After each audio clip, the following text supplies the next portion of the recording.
A team player, a giving voice to values case.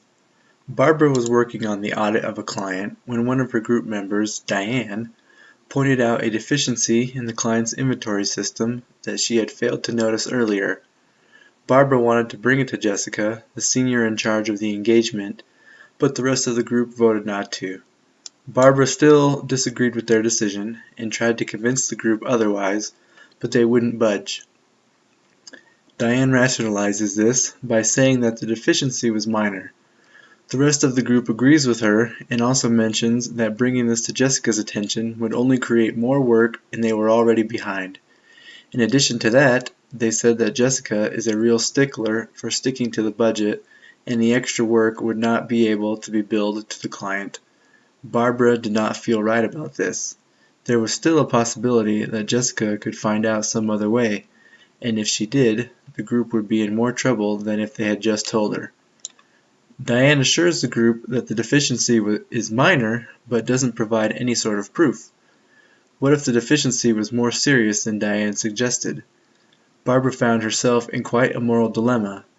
In his model of moral development, Lawrence Kohlberg describes 6 stages for responding to moral dilemmas.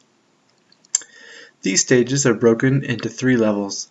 Each level describes a method of dealing with moral dilemmas, with the first level being considered the most rudimentary and the third level being considered the most advanced.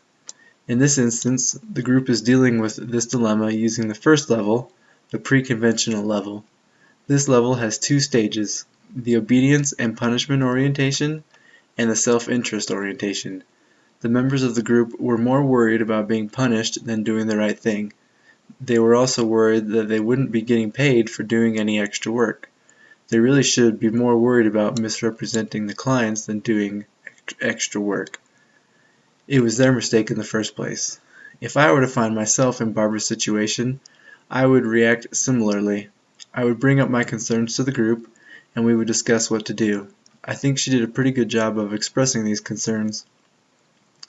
To effectively present my point of view, I would tell them the consequences of what they were suggesting and how their decision could affect us, but more importantly, how it would affect the client. I think Barbara was correct in talking to the group first. That is also what I would do. However, if they still were against going to Jessica, I would inform them that I was going to Jessica anyways. I imagine they would be pretty upset about that and try to convince me otherwise. Whenever we are faced with a moral dilemma, we can't let ourselves act like Barbara's group members. We must be more concerned about doing what is right than trying to keep ourselves out of trouble.